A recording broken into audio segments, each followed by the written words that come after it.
داوطلبی داشتیم در همین انتخابات آخری مجلس شورای اسلامی. در زمان تصدی ریاست شوراش اقدام به راندخواری در حوزه زمین و مسکن انجام داده. همچنین گزارشاتی از مراجع امنیتی مبنی بر ارتباط نامشروع با 2 نفر خانم در پروندهش وجود داره. یه تضمین نکرده شورای نگهبان که اگر گفت که در این دوره این آقا صلاحیت داره، در دوره سوم صلاحیت داشته اون نداشته. چیکار کنه؟ اگر که داشته باشه تایید میکنن، این داشته تایید. در همین انتخابات سال 94 ما داوطلبی رو داشتیم که همسرش تابعیت اسرائیلی داشت. به نظر من نباید بشه، یعنی نظارتی نباید صورت بگیره. قطعاً مگه مثلا من میگم الان از آمریکا پاشم بیان اینجا نظارت کنم، به اونا ربطی خوب نداره. قاعدتاً خصوص طبیعیه.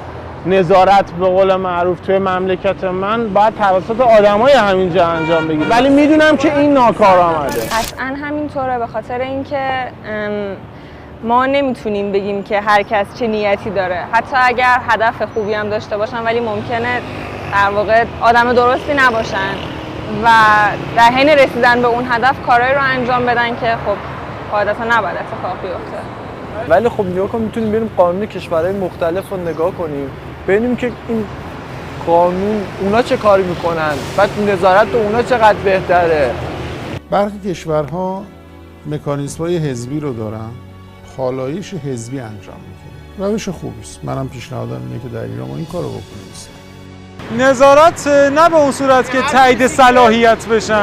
این به نظرم بهترین راه دیگه، الگوبرداری از کشورهایی که تو این زمینه موفق بودن. بلند بخونم؟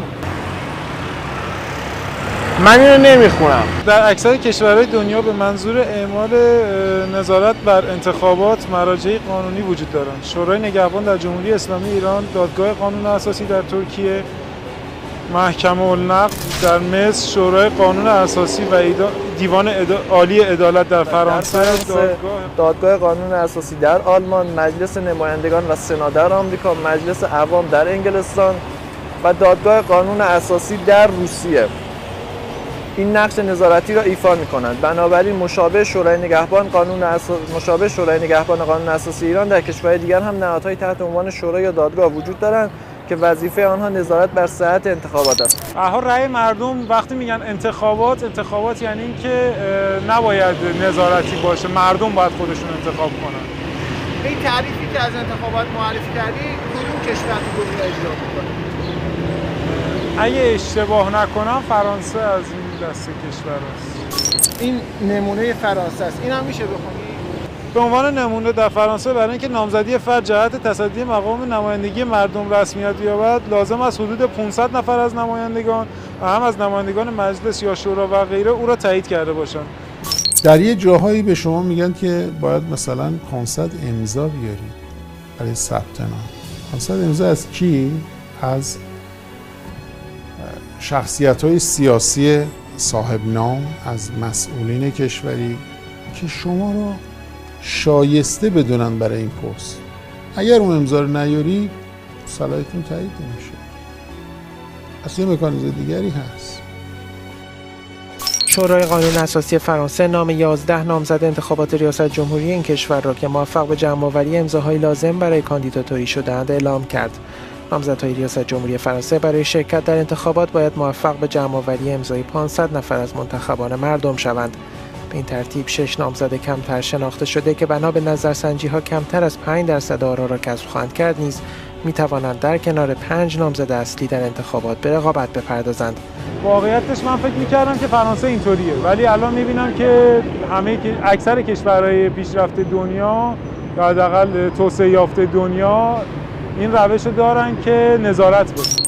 آیا آزادی انتخابات یعنی اینکه هر کسی هر کاری خواست انجام بده، یه بلبشویی باشه؟ کدوم نظامی این گونه است؟ یک کسی به ما این رو نشون بده که مثلا این نظام‌های به قول خودشون توسعه یافته کدوم نظام بلبشویی رو دارن توی این حوزه‌ها که بخوان انتخابات رو به این شکل رها شده تلقی بکنن و اسمشو بزنن آزادی انتخابات. آزادی انتخابات اینه که شما افراد شایسته و صالحی رو حق داشته باشید از بین افراد مختلفی که این صلاحیت ها رو دارن انتخاب بکنیم. میشه آزادی انتخابات. ما فکر میکنیم این در کشور ما بهتر از بقیه کشورهای دیگه داره اجرا میشه. هیچ کشوری نیست که نظارت بر انتخاباتش نباشه. چون اگر اینطور باشه مثلا هر کسی، افراد ناسالم میان میرن و سنگ به سنگ بند نمیشه. پس مشکل نظارت نیست به نظر من. مشکل اینه که فردی به نام آقای زید میگه آقا چرا من رد صلاحیت شدم؟ مثلا چرا من تایید نشدم؟ میگه خب این دلایلش، میگه من اینو قبول ندارم. میگه خب تو این چند مرحله هم رسیدگی شده، اعتراضات شما هم شنیده شده، این همه آدم، این همه مسئولین، نمیدونم این همه دستگاه ها اومدن بررسی کردن، میگه ما قبول نکنم. چیکارش میکنیم؟ و اون فرد نمیگه که انتخابات آزاد باید باشه، میگه انتخاباتی باید باشه که من درش حتما شرکت بکنم به شرط برنده شدن. میگه که انتخابات آزاد نیست. پس مفهوم آزادی انتخابات رو باید بیام از این زاویه دیگه نگاه کنیم. بخشی از پرونده‌ها بدون ذکر نام و اسم و معرفی افراد که بابا افرادی هم بودن واقعا به علت این رد شما رو بعد پرونده رو و موضوعاتشو براتون میگم. یه جلسه که 1 رو 20 دقیقه چند تا پرونده رو محتواش رو بهتون میگم. ما چرا نمیتونیم تصویر شما رو داشته باشیم؟ به طور طبیعی به خاطر اینکه ما به موضوعات محتوایی این مطالبی که مد نظر شما هست که مورد پرسش قرار بگیره بیشتر به محتوا بپردازیم و همینطور ملاحظاتی که برای انجام وظایف بعد از پایان این گفتگو و پخشش باش ممکنه مواجه بشیم. قانون انتخابات که الان هست اشاره کرده که شما از این 4 نهاد استعلام کنید: وزارت اطلاعات، قوه قضاییه، نیروی انتظامی و سازمان ثبت احوال، که این 4 نهاد در مورد همه داوطلبان ما استعلام ازشون میکنیم. یعنی در انتخابات سال 94 ما 48,000 استعلام از این 4 نهاد انجام دادیم. اولا این آمار فقط برای 4 نهاد بود. ما مجموعاً بیش از 82,000 استعلام انجام دادیم.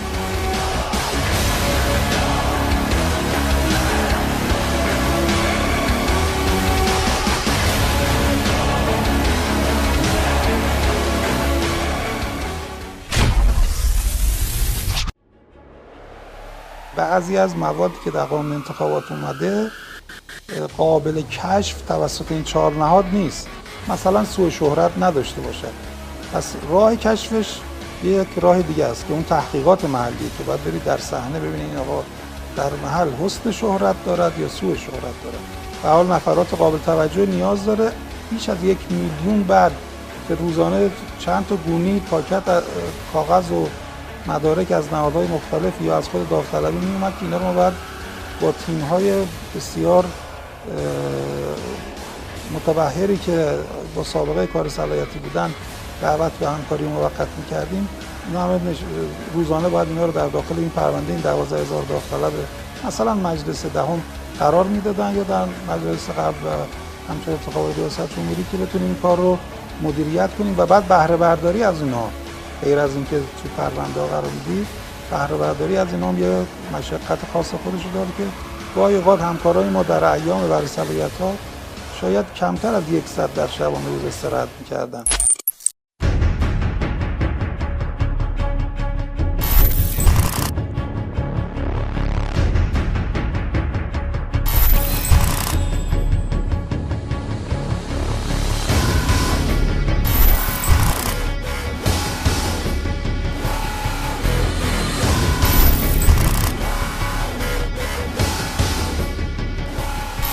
داشتیم نماینده مجلسی که نماینده مجلس بوده باشه در دوره بعدی بخواد بیاد کاندید بشه ولی به خاطر سوء شهرت و یا مثلا متجاوز به فسق بودن رد صلاحیت بشه. میشه این مواردی رو برامون بفرمایید؟ بله، نماینده مجلس هستن ایشون که در انتخابات سال 1394 رد صلاحیت شدن به استناد گزارشات موثقی که در مورد سوء شهرت اخلاقی در رابطه با ایشون از جمله ارتباط با خانمی هویت معلوم، ارتباط نامشروع و از سال 90 تا کنون با یک زن شوهردار ساکن یکی از شهرها که مشهور به فساد و ارتباط نامشروع میباشد ارتباط داشته و مستنداتش هم از جمله تبادل پیام‌های بسیار شنی رو برای ما ارائه کردن. در انتصاب‌هاش هم از افراد مسئله‌دار اخلاقی استفاده کرده. ایشون هم به استناد این دلایل رد صلاحیت شد. ما داوطلبی رو داشتیم که همسرش تابعیت اسرائیلی داشته در همین انتخابات سال 94.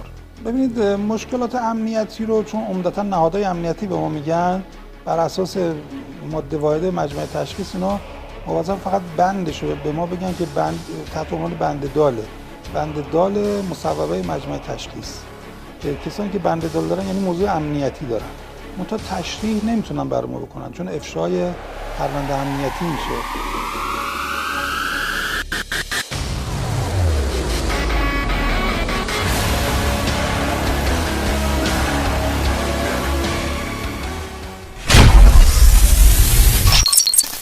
داوطلب دیگه داشتیم که حدود 4 دوره در انتخابات شرکت کرده بود که نهایتاً در تحقیقات جدیدی که سال 94 در مورد ایشون انجام شد مراوده و معاشرت با عناصر دارای سوء شهرت و کارچاخ‌کن برای عناصر سرمایه‌دار و حمایت از آنان و با استفاده از ارتباطات به نوعی رانت نمایندگی املاک مستقلات برای فرد یا حامیان مالیش از طریق غیرقانونی داشته.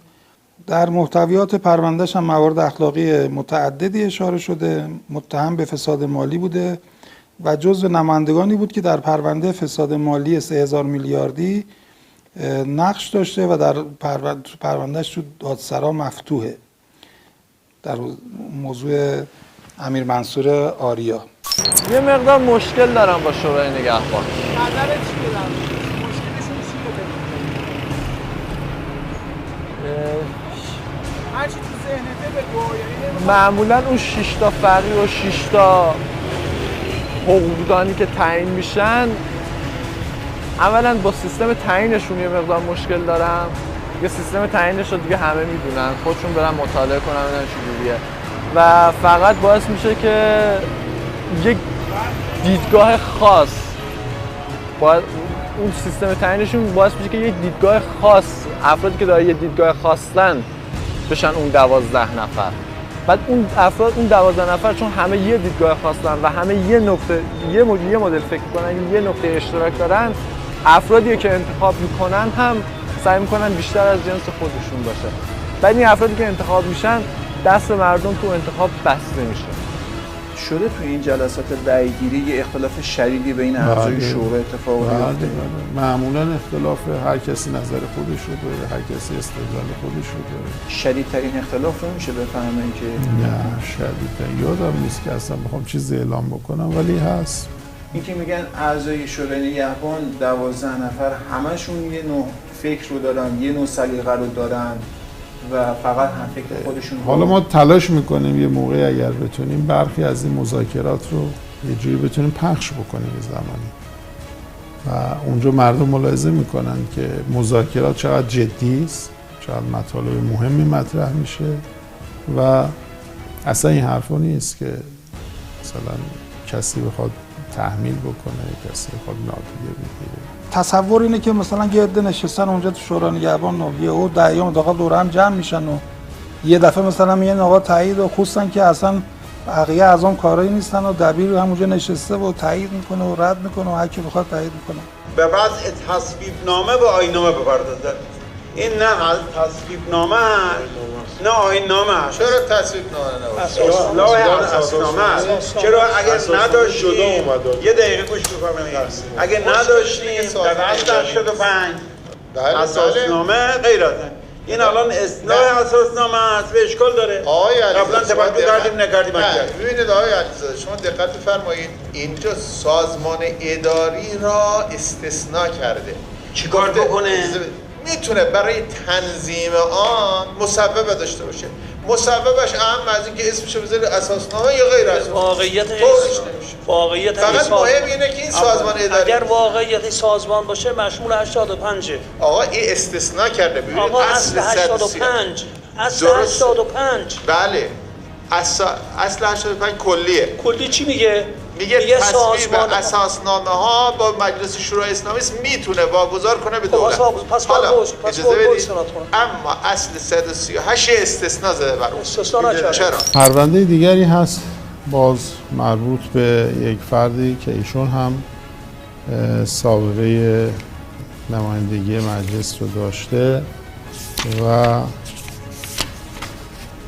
گزارش هایی که نسبت به ایشون هست و گزارش هایی که مراجع رسمی اعلام کردن، مثلا اینکه اتهام جعل مدرک تحصیلی داره، ایشون ظاهرا مدرک تحصیلی نهاییش مدرک رسمی مورد تایید وزارت علوم نبوده. گزارشی رو که ادارات و مراجع چهارگانه برای ما نوشتن در حوزه محکومیت‌های قضایی اعلام شده که محکوم به اختلاس و تدلیس در معاملات بوده در یکی از نهادهای عمومی کشور در یکی از شهرها و موضوع هم مورد تایید واقع شده. بودجه حدود 105 میلیاردی شورای نگهبان چه توجیهی میتونه از نظر شما داشته باشه؟ یعنی چی شده وجود باشه؟ این همه تشکیلاتی که داری چه هزینه 105 میلیارد؟ من یه جایی گفتم که برخی آقایان سران سه قوه‌مون به اندازه این پول تو جیبی دارن، اصطلاحاً پول‌های در اختیار دارن. شورای نگهبان با همه این کارهاش کمترین بودجه رو داره بین نهادهایی که مشابه هستن. با بودجه نهادهای دیگر رو ببینید، در مقایسه با اونها ببینید ما بودجه‌مون چقدر هست. یه زمانی که بودجه ما افزایش پیدا کرده بود شد 12 میلیارد، اومدن گفتن که 12 نفرن، نفر 1 میلیارد. ما نیروهای کارکنانمون مجموعاً یه چیزی حدود 400 خورده ای نفرن، ولی چون عرض کردم هیئت‌های نظارت ما و ناظرین ما مردمی هستن، ما اینها رو باید یه آموزش‌هایی بدیم. در موقع انتخابات نمیتونیم آموزش بدیم، ناچاری در طول سال‌هایی که انتخابات نداریم آموزش بدیم. این بودجه هایی که اصطلاحاً گفته شده، چون حالا اگه شما از برنامه بودجه اطلاع داشته باشید، بر اساس وظایف قانونی نهادها بهشون بودجه اختصاص بدیم.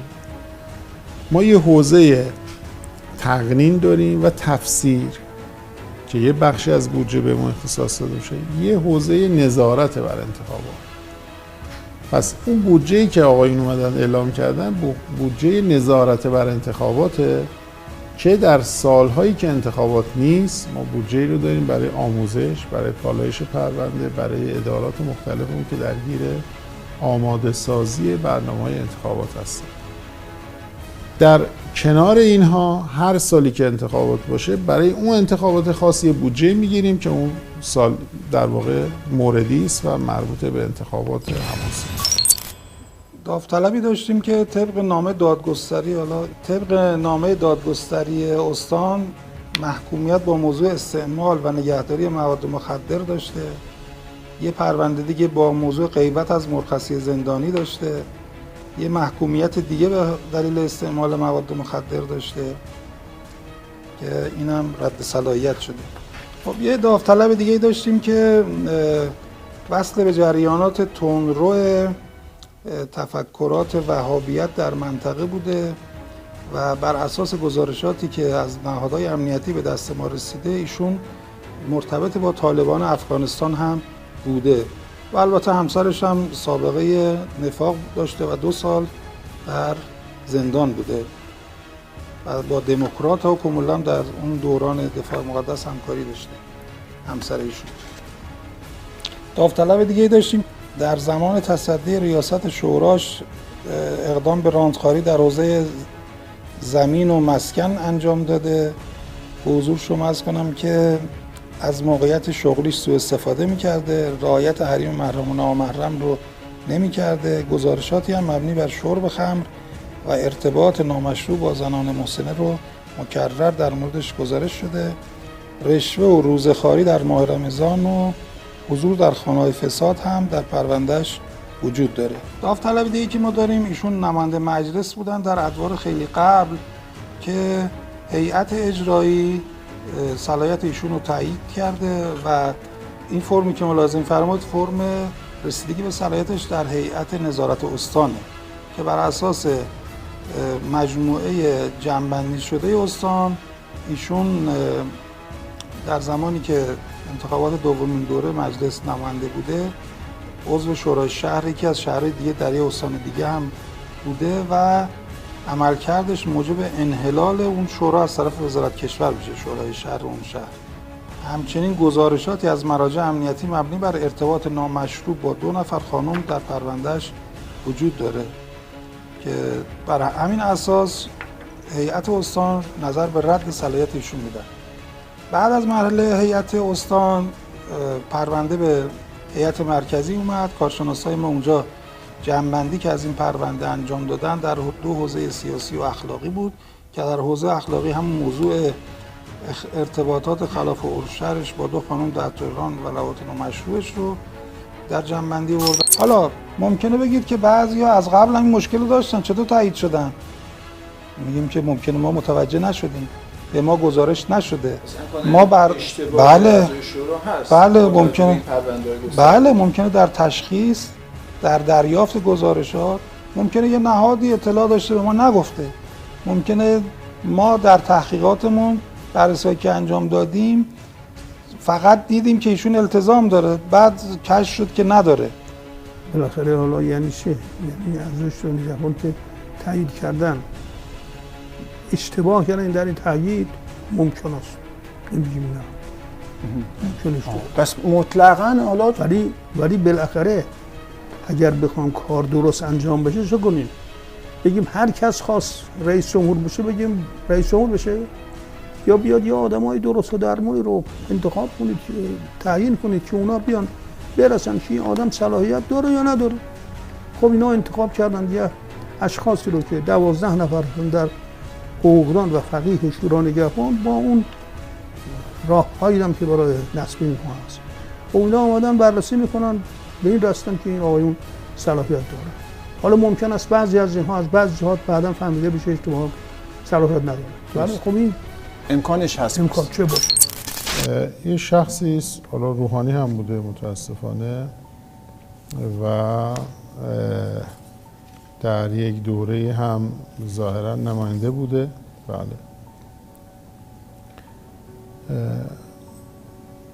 در دوره بعد که ایشون مراجعه میکنه، ثبت نام میکنه، مثلا قوه قضاییه گزارشی رو ارسال کرده، پرونده ایشون رو، که ایشون به اتهام مشارکت در خرید اتومبیل قاچاق، نصب پلاک جعلی و مواردی از این قبیل در دادگاه ویژه روحانیت محاکمه شده.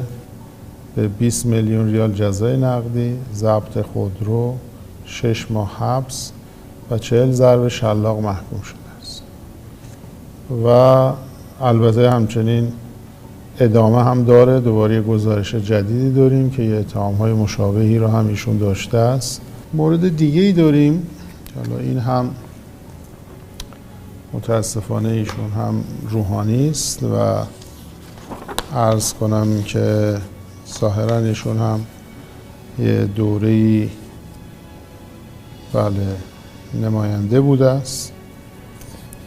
گزارشی که در دوره بعد برای ما رسیده از نهادهای رسمی به اتهام مشارکت و معاونت در قاچاق کالا و کلاهبرداری و سوء استفاده از لباس روحانیت دارای محکومیت. خب وقتی مسائلی که اتفاق میفته خب نمیتونیم بگیم. وقتی خودش منکر میشه و میگه شورای نگهبان به خاطر مسائل سیاسی صرفا من رو رد صلاحیت کرده، چرا شورا نمیاد یه مقدار شفافتر مطرح کنه؟ نمیتونیم بگیم. از کردم قانون و شاید دست ما رو بسته. سوابق خیلی خوبی دارن در انقلاب و جنگ و اینها. ولی همینها مراجع چهارگانه براشون مثلا گزارش دادن. مراجع چهارگانه گزارش‌های مستند هم دادن در حوزه‌های مختلف. طبیعتاً رأی نمیارن. بیرون وقتی که شما در محل میبینید فلان فرد که این همه سابقه داشته است در انقلاب و مقاطع مختلف انقلاب و نظام، الان رد صلاحیت شده اصطلاحاً. میگه شورای نگهبان چرا اینو ردش کردی؟ شما نمیدونی. ما به خودش گفتیم، خودش اومده پیگیری کرده است، ولی نمیاد بیرون بگه که به چه دلیل. میاد هم اعلام میکنه که منو شورای نگهبان به خاطر مسائل سیاسی رد کرد. این فشارها رو چجوری تحمل میکنه؟ فشار نداریم، چیزی نیست. کار مثلا تو جریان کار انجام دادن برای کسی که طبق میلش انجام نشه ناراحت میشه. وقتی ما خودمون میل نداشتیم، نباید میل خودمون رو اعمال کنیم. ما به عنوان فقیه شورای نگهبان یا عضو شورای نگهبان حق این که خودمون دلمون میخواد یه کار بکنیم، خودمون دلمون بی خود میخواد. نبوده اینطوری. چه بحثا ممکنه دلمون هم بخواد یه نفر رو تایید کنه، ولی وقتی صلاحیت نداشته باشه تایید کنیم، نمیتونیم تایید کنیم. من فقط فشار نداره. فشار برای اوناست که مثلا دلشون میخواد یه سمتی بهشون داده میشه، داده نمیشه. خب ما چیکار کنم؟ باید اینا تشخیص ما باشون نداره. یه آقایی که باز یک دوره نماینده مجلس بوده، پزشک هم بوده و مراجع رسمی برای ما نوشتن که در دوره نمایندگیش به هر حال ایشون معتاد به مواد مخدر هست. مراجع رسمی اعلام کردن و در شورای نگهبان البته هیئت مرکزی نظارت استان و شورای نگهبان هم دیگه صلاحیتش مورد تایید واقع نشد. اینکه گاهی اوقات مردم سوال میکنن که چرا مثلا یه فردی که یک دور تایید شده دور بعد صلاحیتش تایید نشده، این یکی از اون مصادیقه. دور اول خب ما احراز نکرده بودیم اعتیاد ایشون رو، تشخیص نداده بودیم به هر حال، یا اگر اون موقع ممکنه معتاد نبوده به هر حال مدارکی نداشتیم، سندی نداشتیم. ولی در دوره نمایندگی مدارک و مستندات کافی به دست ما رسیده. مراجع چهارگانه برای ما اعلام کردن این اعتیاد رو و طبیعتاً شورای نگهبان هم صلاحیتش رو تایید نکرد. ما چند تا دلیل داریم برای اینکه نمیتوانیم پاسخ به بعضی از ادعاهایی که علیه شورای نگهبان توسط بعضی از افراد میشه بدیم. دلیل اول حفظ حرمت افراده. اگر یه داوطلبی فرمای شما که فرد کاملا موجهی هم ظاهری مدعی اسلام هم هست به فرمای شما و در نماینده مجلس هم حتی بوده و بعد رد صلاحیت میشه و بعد میگه شورای نگهبان منو به خاطر مسائل سیاسی رد کرد، به خاطر اینکه من متعلق به فلان جناح بودم منو رد صلاحیت کرد.